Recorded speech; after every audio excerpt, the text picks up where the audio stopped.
Man, this is very painful. Okay, it's super painful. Despite hype, analysts say Final Fantasy VII Rebirth underperforming. Yeah, we got an update on that. 2 million physical copies moved in Japan, and well, it's selling about half of what Remake sold in the same time frame. And you know what? I'm gonna make, not so you can call them excuses. Frankly, sometimes they are, because you take a look at the console gaming world and how it's evolved in the past 4 years since Remake came out. Final Fantasy VII Remake, we're talking about, as compared to the world that we're in right now with Final Fantasy VII Rebirth. And yeah, the PS4 had a much larger, I think it has a double the install base that the PS5 does at this point in time. In Japan console gaming, Sony ain't that popular in Japan anymore. So yeah, it kind of makes sense that it's trailing behind Final Fantasy VII Remake, and then also behind Final Fantasy XVI. The brand Final Fantasy in general isn't quite as associated with quality the same way that it once was back in, I'd argue, Squaresoft days? It's been a long time since you could immediately go, ooh, a new Final Fantasy's coming out, something with the Final Fantasy branding on it, and go, that's going to be good. I'm old enough to remember the acquisition from Enix after Final Fantasy The Spirits Within came out to lackluster success at the box office, but boy, those hair physics sure were worth killing your company. That seemed to coincide with a precipitous drop in quality from Final Fantasy. Now you throw all of that on top, and you have quite possibly the best game, not just of this generation, but honestly, me personally, I finally beat it, guys. There's no more, yeah, I think I could potentially beat this within the past few days. I'm recording this April 14th, so Sunday night. I beat it previous Thursday, whenever that works out to, the 10th or something like that. I have not been able to stop thinking about that ending, and I'm not going to spoil anything here. I've been researching, I've been watching a bunch of different breakdowns on that ending, and there's a couple of things that I immediately saw, and there are a bunch of things that I immediately thought of that ended up getting backed up by a lot of other people as well, and it's got me looking forward to a third game, and it's something I'm going to be gushing about when I officially do like a good old-fashioned long man review of it that I might have to break up into several parts, because when I rolled credits on it during my first playthrough at 130 hours, there's no way to properly, even just to do one cohesive video and to properly do this game justice. From toes to titties, this is the most high quality game that I have ever played. Every single aspect of this game was well thought out, given the requisite amount of funding, requisite amount of time. Like, the credits were about 20 minutes long, I think, as I let them run, because, well, there's actually some other storytelling that might be in the credits as well. But like I said, if I'm going to be doing a theory crafting video or something like that, it's going to be that's rather going to have to be worked into some part of the review, or maybe potentially worked out into another video, because there's a lot of people getting a lot of stuff right, and what I'm also thinking about that ending, but I've got my own opinions on it as well. And while it's not the perfect game, because I don't think the perfect game exists, this is about as close to a perfect game that I've ever played. So I'm just having a really tough time trying to appropriately place it. And that's why it sucks to see that it's underperforming, but Square has had lofty expectations on their games for a long time, mostly because the budgets end up getting astronomically high, especially for games that don't really deserve it. And in games where you just look at it and go, why did that cost $200-300 million? That makes absolutely no sense. But if you're to tell me that, Rebirth ended up costing $250 million, you think over 4 years, the amount of stuff that they packed into that game, everything is unique. Every single quest has a unique mechanic to it. It is wild how much they got to do with this game that wasn't rushed, that wasn't slapped on just for the sake of having something unique over the top of it. But let's talk about it underperforming and see if we can connect some dots here. Square Enix is a famously hard master to please, and the eagle-eyed fans interested in the industry analytics will have noted that despite launching over a month ago on February 29th exclusively on PS5, hard sales figures for Final Fantasy VII Final Fantasy VII Rebirth have yet to be released, considering it took just 3 days for the firm to trumpet Remake success during a similar period, and it's 6 days from Final Fantasy XVI. Should be no huge surprise that the sequel is underperforming in some sense. Yeah, and when I originally did the video on it underperforming in March, rather, that it ended up coming in second behind Helldivers on Sony's Japanese PSN, I think. That's how that one ended up shaking out.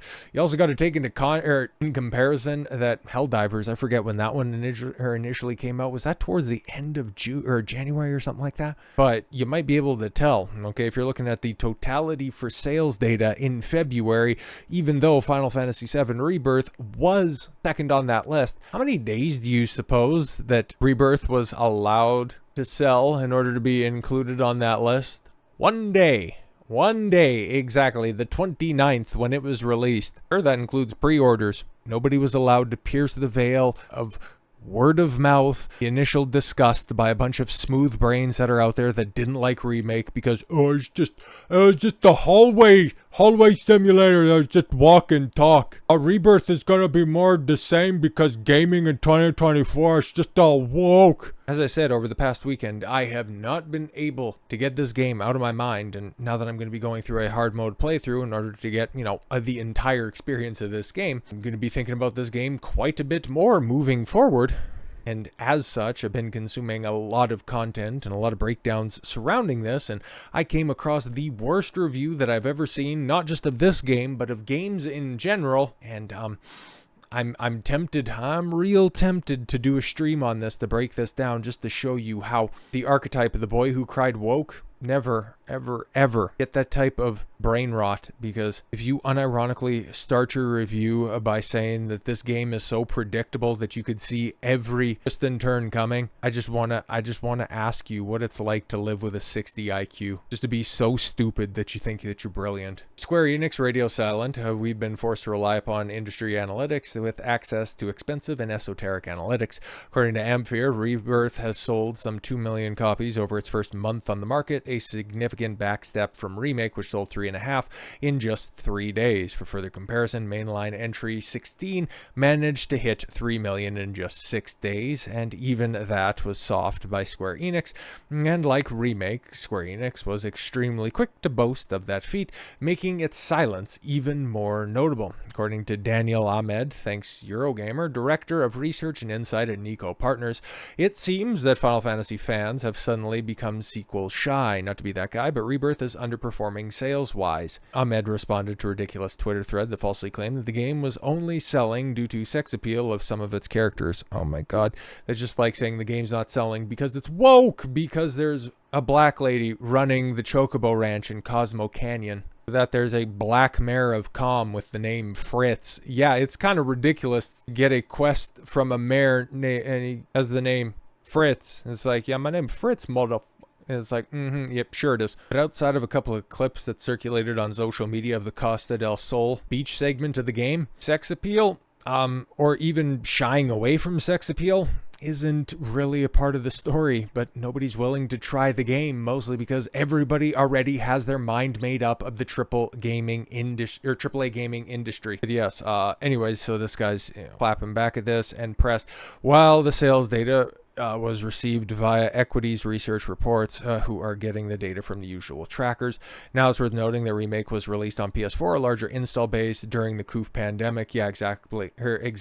One of the best-selling consoles of all time and a captive audience. It was released, right at the beginning. We're right, I think, just days before or just days after the 4-year anniversary of the release of Remake. And hell, I remember playing it. And hell, I remember the crappy job I was at the time and had a lot of spare time on my hands. That's for true. And the world is much different. We got a new console, and hell, I didn't even buy a PS5. I had no interest in getting a PS5 all the way up until the release of Rebirth, and I don't regret it at all whatsoever, but there's a stigma over the top of it. You got Final Fantasy just kind of being hamstrung by the number of lackluster Final Fantasy releases. The fact that that IP has been milked worse than any other franchise that I can think of, like the high level of quality that that franchise elicited back in the cut during its original mainline releases. You had Tactics to coincide with that all the way up until 10, I would say. And after that, then you started to get, MMOs, and 12, I hate with a burning passion. And then, of course,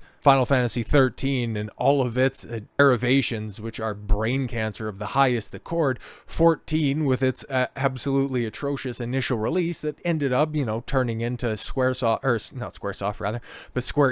a big money maker. Then you had 15, which again, a protracted, belabored, disjointed development cycle producing a title. I played through all of it. I don't like it. I heard that Royal Edition is so much better, but maybe I'll eventually get around to it. I'm not all that pressed about it. And 16, like I said, I have a PS5 now. I'm going to wait for the PC release because I didn't hear that it was, running all that well on PS5. It's a franchise that is beaten and battered. Exclusive, we're talking about Rebirth once again, on a console that already has enough hang-ups to begin with. Nobody's incentivized to get a PS5. Like, there was the meme, PS5 secured for a long time when it initially came out because of the scarcity of the product. But we're 4 years, just 3.5, 4 years into the release of the PS5. And Sony, right at the beginning of this year, said, yeah, we're not releasing anything this year. Sure, we got a couple of smaller releases coming out, but no big first party titles coming out until the end of fiscal year 2024. So yeah, not until May of next year. Until May of next year, one of the big first party studios is releasing anything, which also kind of suggests that, okay, cool. And the exclusivity, right? Okay, which is a big hindrance, I believe. And I think there's going to be a lot to be told when the exclusivity of Rebirth comes up, which is supposed to be at the end of May. 3-month exclusivity on the PS5. So when it does get a PC port, which unfortunately might end up being an Epic Game Store exclusive, I hope not, but it was also the trajectory of Remake. It eventually made its way over to Steam, but I'll grit and bear it and just get it on Epic Game Store because a PC release is something I want more than air in my lungs. I'll be interested to see the sales data once that happens, when you put it on something, when you put it on a platform that's not being hampered. A high barrier of entry with outdated hardware. Something that does have a generally high degree of accessibility.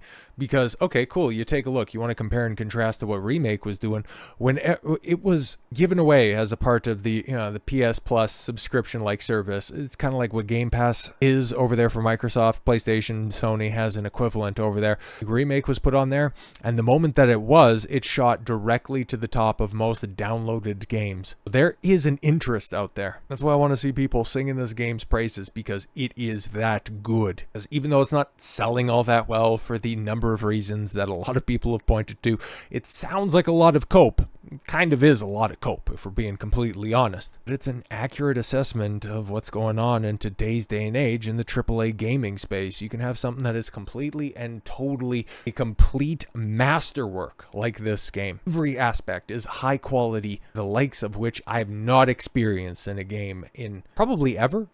Every aspect is so well taken care of. Music's, the cinematic, the voice acting, the mini games. Oh, there's too many mini games. They're all optional, you brain deads. To have it simply dismissed as being a sequel, as being, oh, you were told that it's supposed to be a remake, and this is a sequel to something. It's got those whispers, and I don't like multiverses. It's like, holy crap, things can be done right if they're done by people who like or love the franchise, and that's what's being dealt with right here. So I'm going to continue to sing this game's praises to heaven and back because I played it, I experienced it. I'm continuing to give this game more time, and the more I do, I'm consistently rewarded. I want it to succeed. I don't want this to reflect poorly on Part 3. I'm going to go ahead and stick my flag in the ground on this one. I think the Part 3 is going to be called Reclaim. For a number of reasons that I'll elucidate at a later date. But one thing that we're talking about in regards to the exclusivity to the PS5 that does bode well for the conclusion of this franchise, okay, this mini spin-off Final Fantasy VII franchise of the overall, Final Fantasy series, is that Sony would have cut a gigantic check to Square in order to make this franchise exclusive to their platform. So yeah, Part 3, the fact that it's already in development, that they've already completed the scenario, that they're working towards getting voice actors in the studios to start voicing it, meaning that we're probably going to be seeing it sooner rather than later in some form or fashion. I can't wait. As many people are complaining about that ending, okay, the fact that it is what it is, and just knowing the events of the original game and the way that the Part 3 is gonna iterate on them. I want it more. The more that I think about it, and the more that I think about it, the more excited I get about it, and the more that I hear people try to dismiss it as woke crap, the more angry I get about it. So I'm not going to stop talking about how great this game is. If you have the ability to go play it, or if you're just waiting for a PC release, do not hesitate. Play Final Fantasy VII Rebirth, because it looks like not a lot of people have. So with all that said, thank you all very much for the gift of your time. I've been Don Consuelo. I want you to follow your gut and get after it. Take care, everyone.